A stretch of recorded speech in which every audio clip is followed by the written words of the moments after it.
আলহামদুলিল্লাহ, আমার মুরগির খামারের অফিস রুমে ব্যানার লাগানোর জন্য হার্ডবোর্ডগুলো লাগানো শেষ করলাম।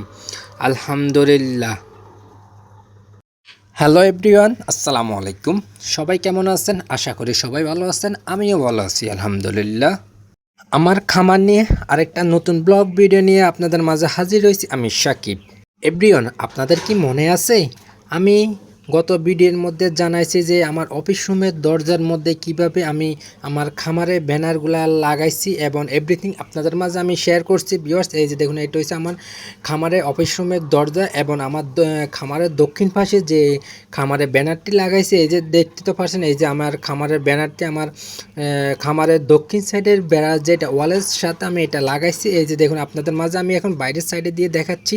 এই যে দেখুন, আমি এই যে দক্ষিণ সাইডে দিয়ে আমার খামারের লাগাইছি ওয়ালের সাথে। এটা হচ্ছে বড় ব্যানারটি। ভিউয়ার্স, এটা সবাই রাস্তা থেকে আইতে যাইতে সবাই দেখার জন্য আমি এই ব্যানারটি তৈরি করছি। ভিউয়ার্স, আজকে আমি আপনাদের মাঝে শেয়ার করব যে আমার যে অফিস রুম আছে ওইটা অফিস রুমের কক্ষর মধ্যে যে পিছনে আমি ব্যানারটি লাগাবো, বসার টেবিল আছে ওই বসার টেবিলের পিছন দিয়ে আমি যে ব্যানারটি লাগাবো আজকে আপনাদের মাঝে আমি শেয়ার করবো। ভিউয়ার্স, ভিডিওটা ভালো লাগলে লাইক কমেন্ট শেয়ার করবেন। অবশ্যই ভিডিওটা বেশি বেশি করে শেয়ার করে দেবেন। ভিউয়ার্স, চলুন আপনাদের মাঝে আজকে আমি শেয়ার করতেছি। ভিউয়ার্স, চলুন, এই যে আমি আবারও চলে আসলাম আমার অফিস রুমের কক্ষের সামনে। তো দেখতে পাচ্ছেন আমার অফিস রুমের দরজার সামনে আমার ছোট ব্যানারটি ওইটা আমি লাগাচ্ছি এবং আলহামদুলিল্লাহ আমি যে আমার অফিস রুম আছে ওইটা আজকে থেকে আমি তৈরি করব। সবাই ভিডিওটা দেখতে থাকুন।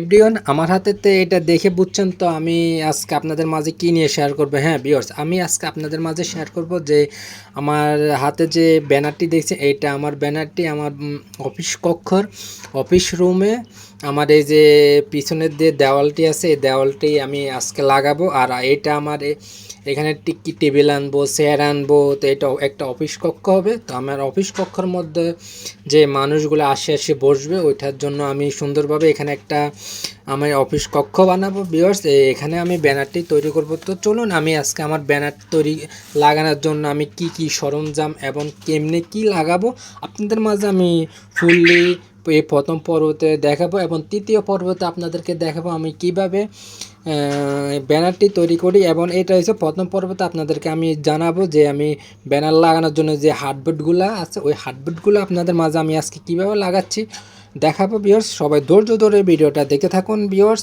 লং ভিডিও, তো সবাই ধৈর্য ধরে দেখতে থাকুন। এই যে আমি ভিডিওর মধ্যে তো দেখতে পাচ্ছেন আমার হার্ডবোর্ডগুলো, এখানে অনেকগুলো হার্ডবোর্ড আছে এবং কত টাকা নিচ্ছে আমার হার্ডবোর্ডগুলো এবং কীভাবে কোথায় থেকে আনছি আপনাদের মাঝে আমি আজকে সব কিছু শেয়ার করবো। ভিউয়ার্স, এই যে দেখুন, আমি যে কাঠের ফ্রেমটা ওইটা আমি তৈরি করে রাখছি, তৈরি করব আমি এমনিতে বসে রাখছি। তো আমি হার্ডবোর্ডগুলো এখানে দিব।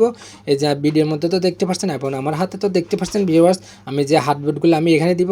আলহামদুলিল্লাহ, আপনাদের মাঝে আমি কথা বলতে বলতে যে কাঠের ফ্রেমগুলো ওইটা আমি এই যে তৈরি করে ফেললাম।